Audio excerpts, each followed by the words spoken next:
Hi, I'm Sheridan Webb from the Training Designers Club, which is the place to go for practical L&D support. And this question is something that comes up quite a lot in our drop-ins and in our VIP discussion groups, which is why I thought it was worthwhile highlighting.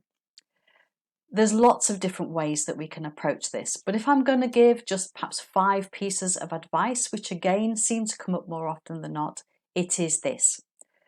Firstly, prioritise your objectives.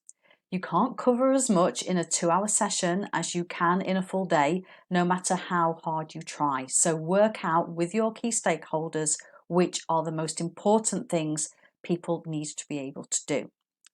Once you've done that, use the 80-20 rule, which is 20% of the content is going to give you 80% of the results. So you need to be very ruthless, and also remember that they don't need to be experts in this like perhaps you are. So in some ways what we have to do is identify the minimum viable product. What is the minimum they need to know in order to achieve those prioritized objectives? And we don't need to include any more than that. I know it's hard for a trainer who loves their subject, but we do have to be quite ruthless, and just remember that not everyone needs to be an expert. The third point is to choose your activities really, really carefully. Whatever you do, do not take them out. People learn by doing, we know this. But select your activities that maybe can be debriefed in more than one way. So you run your activity and you debrief it to bring out one particular learning point. But then maybe half an hour later or 20 minutes later, you can ask people to reflect back on that same activity, but ask different questions, and they can look at it through a different lens and pick out different learning points. So this not only saves you time, but it also embeds that learning and reinforces that experience. Fourth tip is to use Master.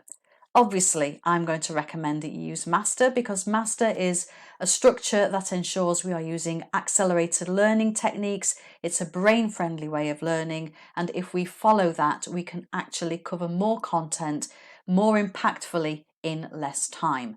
And if you want to learn more about Master, you can find out about it on the website, on the Training Designers Club website.